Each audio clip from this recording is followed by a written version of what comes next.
Szevasztok, Rikári vlog.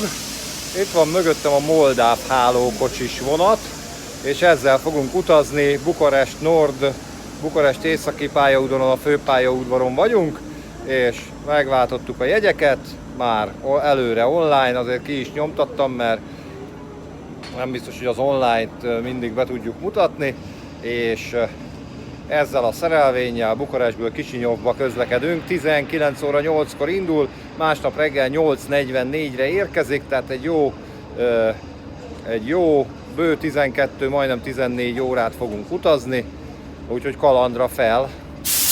Nem mindent fogok tudni videózni, hiszen éjszakai vonat, ilyen moldáv hálókocsik vannak rajta. Pontosan indul a vonat, Bukarest Nord 8. vágányáról. 19 óra 8.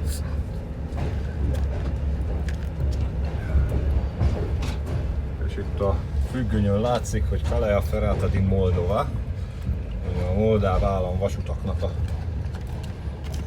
vagonjában utazunk, és hát így majdnem ránk sötétedett.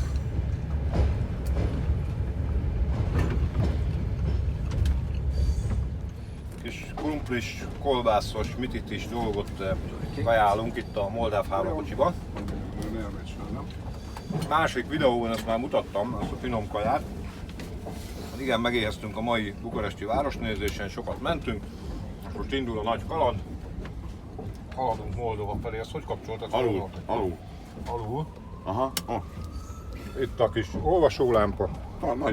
Nagyon jó kis hálókocsi, 4 személyes a fülke. Királymód.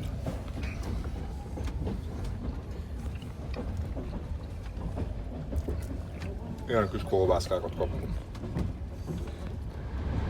Kalea Ferrata di Moldova. Ilyen vonat is van hímezve a terítőbe itt a hálókocsin. Igen, ilyen 4 személyes hálók vannak. És lebuktunk, hogy Timisoara sörrel bevásároltunk. És mi a többiek kint vannak. Ezért így meg tudom mutatni, hogy néz ki a fülkének az egyik fele. Ott vannak fönn az ágyneműk, oda az ajtó fölé is lehet pakolni. Az ülés alá is lehet pakolni.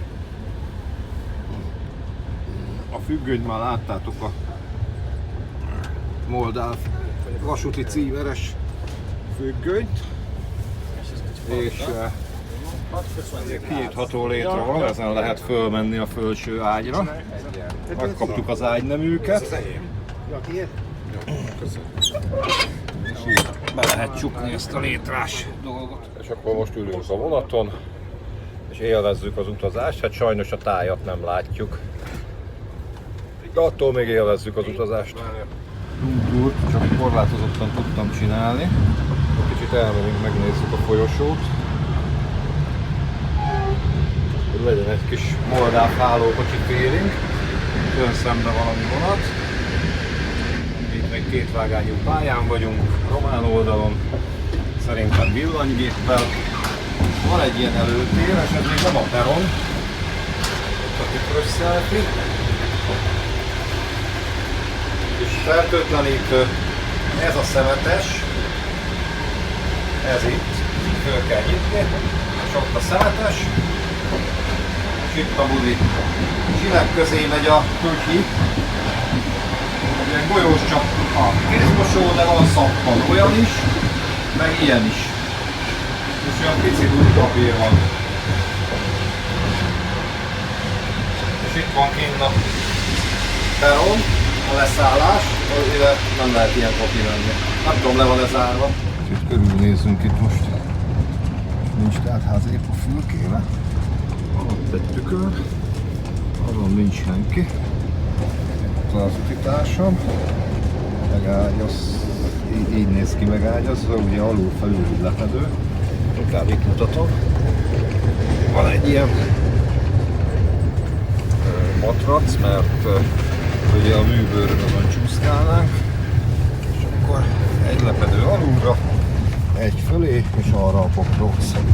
És ilyen CFM Moldova feliratú pokróc van. Az ágynemű az meg ilyen Igazi világutazós, Eiffel torony, meg ilyenek vannak rajta. Vonatunk menetrendje itt látható, nagyjából pontosan közlekedünk. Jasban, Jászvásáron lekapcsolják a román vagonokat, és Ungenben, a moldáv oldalon pedig tengelyátszerelés fog történni. Ez ugye a román applikáció belföldi része, ez csak a határig mutatja a menetrendet. Itt látható, hogy a határ román oldalán 1 órát fogunk állni, a moldáv oldalon pedig majdnem 2. És onnan egy megállással jutunk el Kisinyovba. A Csefere nemzetközi vonatos oldalán térképen is megtekinthetjük az útvonalat. Bakaóhoz közelítünk. Itt ilyen 80 és 100 km/h között haladtunk. Most lassítunk. Elértünk a határállomásra, Ungen-Prut. Ugye a Prut folyónak a 2 partján van 2 állomás. A román oldalon és a moldáv oldalon. Hát itt az előbb beszedték az útleveleket, most visszakaptuk. Aztán át fogunk menni a hídon, és ott újra a moldáv oldali vizsgálat, a tengelyátszerelés és ilyenek. Itt egy olyan fél óra várakozás van, oda át 2 óra lesz. Ez az egy kellemetlen dolog van az éjszakai vonatban, hogy hát ez az éjszaka kellős közepén történik. 3 óra 30-tól 6 óráig. Itt az első méterek a moldáv oldalon, elindultunk. Ha minden igaz, akkor tengelyátszerelőbe visznek minket. Ugye itt még normál nyomtávon jöttünk. Tehát Moldovában széles van.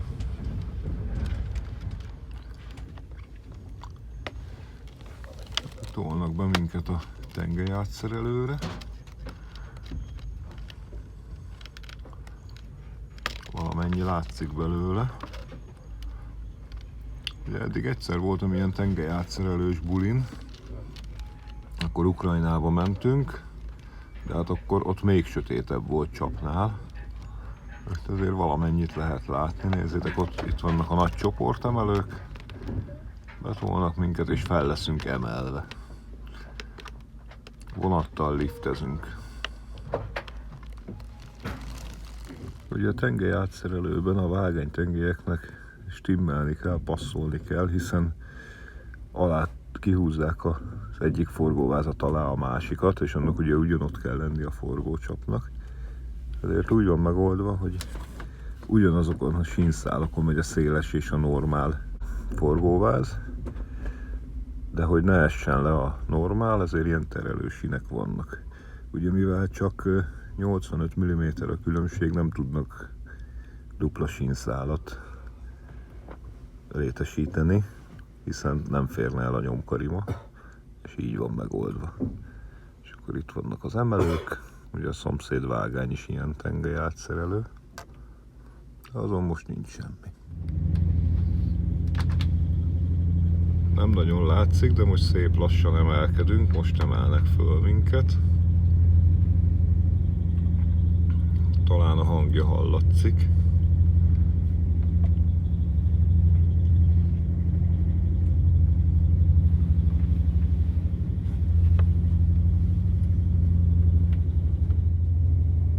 Szép lassan emelkedünk.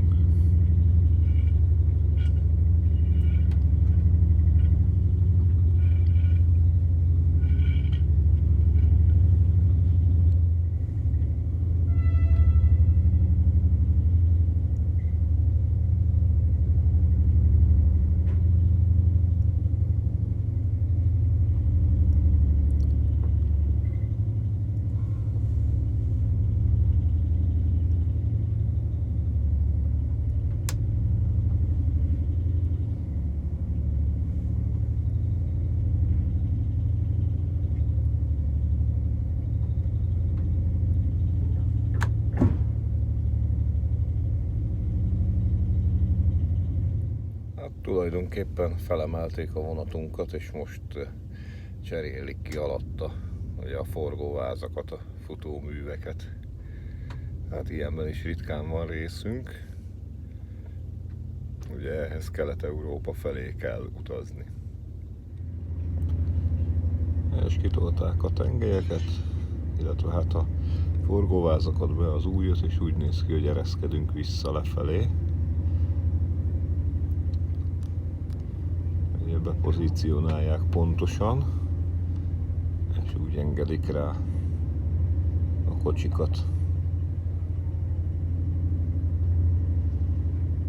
Szinte észrevétlenül, de azért határozottan süllyedünk vissza. Vagyis hát ereszkedünk.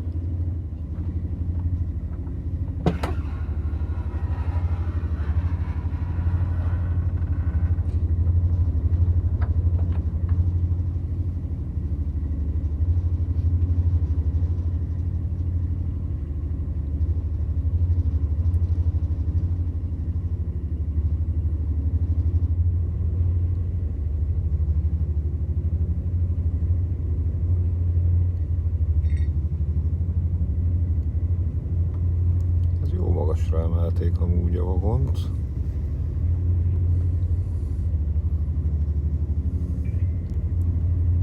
Ahhoz képest. És akkor úgy tűnik, hogy helyben vagyunk, mert leállt az emelő. Tévedtem. Még egy lépésben történnek az utolsó centiméterek.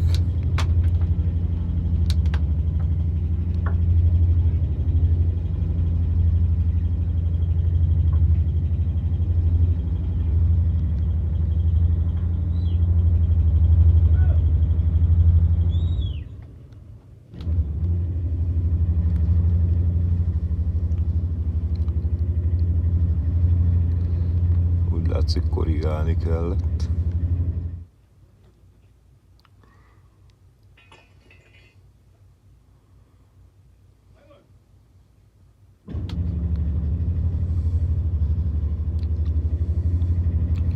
És talán most már a helyére úrik a forgócsap. Kár, hogy ezt nem tudjuk kintről megnézni. Onnan biztos látványosabb.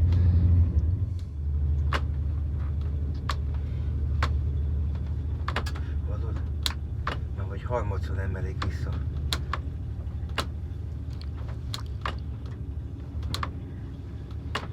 Ennyi, de ez egy. Itt az első fülkében itt is történt a szerelésnek egy része, azt a csapszeget ott a helyére tették.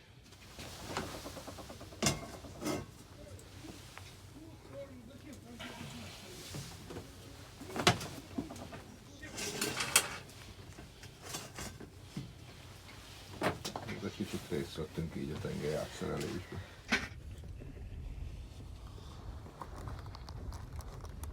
És itt zajlik a tolatás, megtörtént a tengely átszerelés, és visszatolnak minket az állomásra.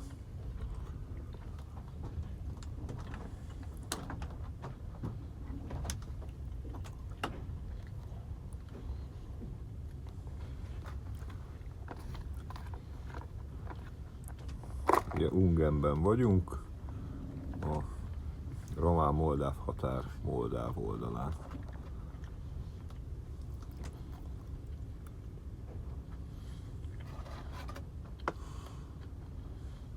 Ki tudja megmondani, hogy azok a tengelyek, amik ott látszódnak, azok szélesek-e vagy normálok?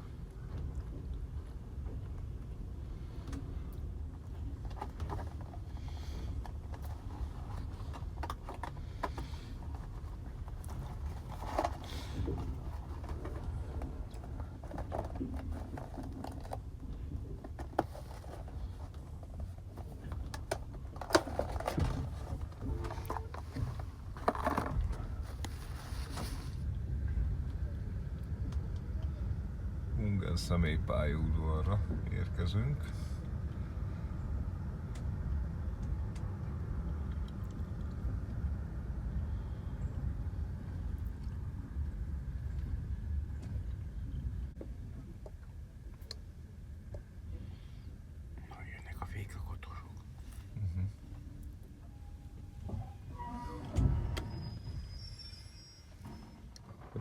bazi nagy széles nyomtávú teherkocsik állnak mellettünk.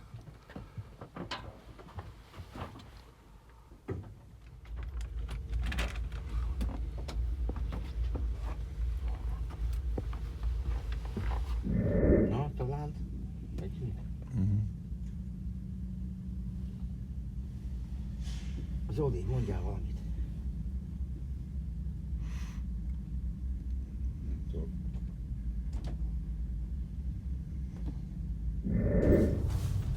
Időközben ránk vívott. Egy jót aludtunk, egyébként kicsit rángatósan megy itt a vonat. Ugye Moldovában sehol nincs amúgy villamosított vasútvonal, tehát minden dízeles. És hát a pályaállapotok olyanok, amilyenek. Egyszer gyorsítunk, egyszer lassítunk. Most már közeledünk Kisinyov felé. Jött a hálókocsi kalauz ébreszteni minket.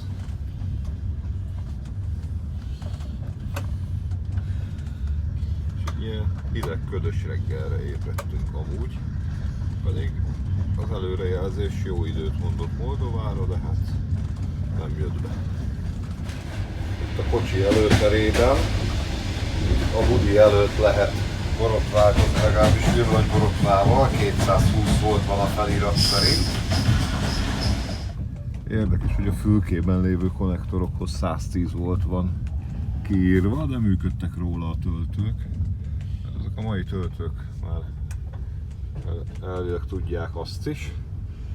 És akkor egy kis ködös moldovai táj, közeledvén Kisinyov felé.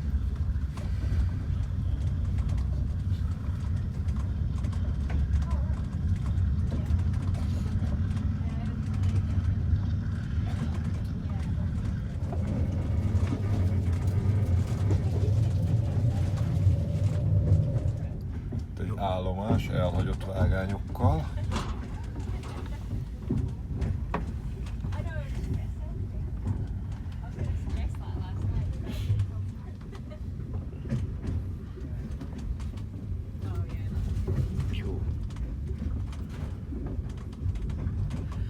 Láthatóan az valaha nagyobb forgalmat bonyolított.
Ott van.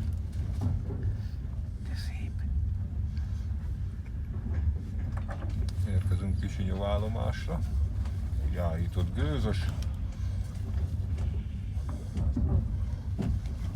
Second hand üzlet.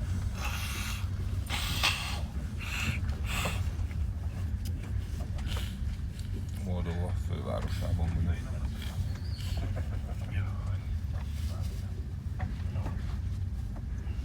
Én mentem. Mégis.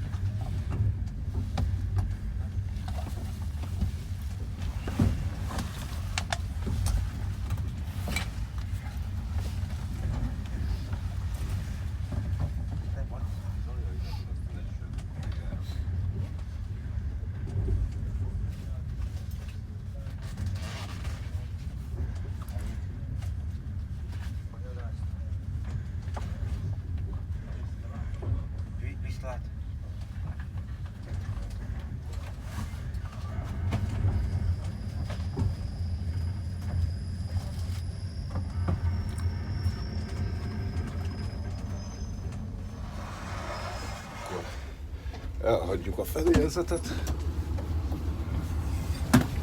Itt szépen leszállunk. Megérkeztünk. Hát jó nagyot kellett lépni. Ez az óriás húzta a gépünket. Szép nagy mozdony. Ezeket a elmúlt években szerezték be. Nagyon komoly szerkezet. 6 tengelyes.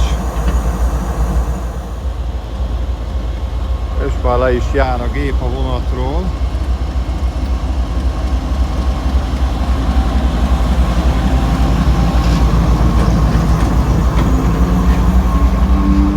Ezzel érkeztünk. Mindenféle tehervonatok mögött pedig régi szovjet eredetű gép is látható. Az nagyon úgy tűnik, mint amivel már nem nagyon járnak. De társai még közlekednek. És akkor még egyszer tekintsünk rá a normális fénynél a szerelvényre, amivel érkeztünk. Hát ezek a birodalmi kocsik, Iván is ott fotózza a dolgokat, elvégre ő is gépész, mint itt sokan a csapatból. És ez az 1-es kocsi, Kisinyau, Bukurest, ez volt a miénk. És ugye ezek már a rendes széles forgóvázak.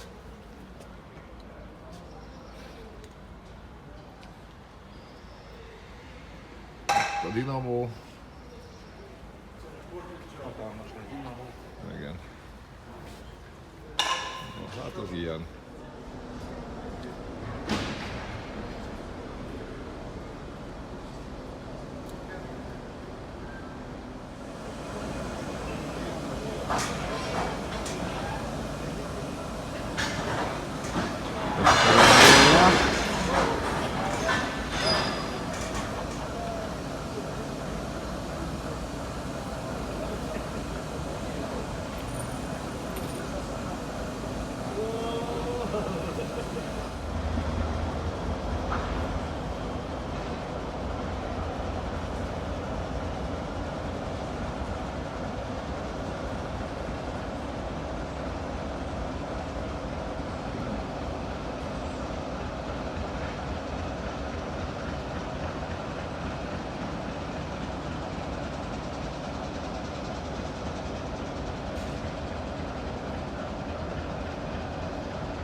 És hát azt hittem, hogy kihúzzák a vonatot, de nem.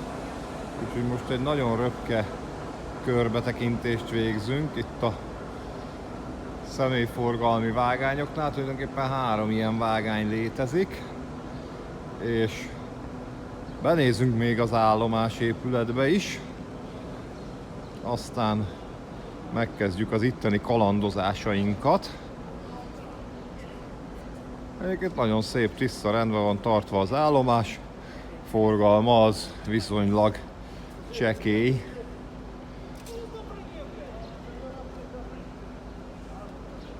Itt egy ilyen kis park is található az állomásnál, de majd eljövünk, mert akarok spottolni, és akkor komolyabb körbetekintőt is szeretnék csinálni. Most itt elég rossz a fény.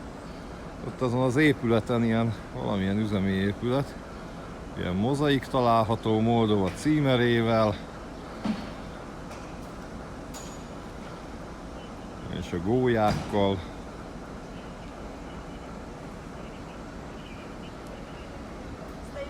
És egy ilyen kis csobogó, ami most nem csobog a tér közepén. Bejöttünk az utassarnokba, itt egy kis közlekedéstechnikai kiállítás. Terepasztal. Nagyon pöpec.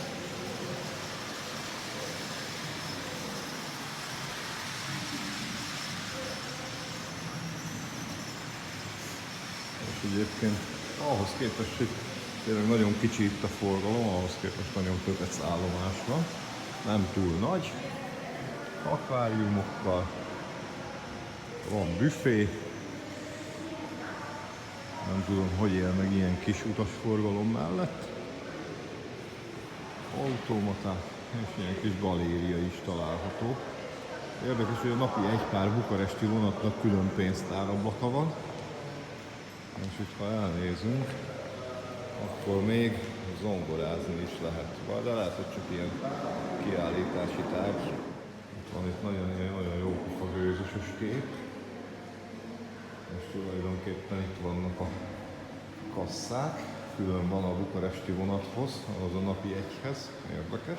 És akkor a rövid videóban, amivel csak ezt az utazást örökítettem meg, ebben elköszönök. A hosszúban, az egész nagy utazás megörökítőben még folytatjuk. Én nagyon köszönöm, hogy megnéztétek ezt a videót. Remélem, hogy tetszett. Egyébként nem is olyan bonyolult Moldovába, Kisinyovba eljutni, úgyhogy ajánlom mindenkinek. Ha nem akartok ennyire kalandosan jönni, meg éjszakai vonatozni, meg ilyesmi, akkor lehet repülővel is jönni. De szerintem ez is egy jó kaland. Én Rikári voltam Kisinyovból. Sziasztok! Csüssz! Iratkozzatok fel!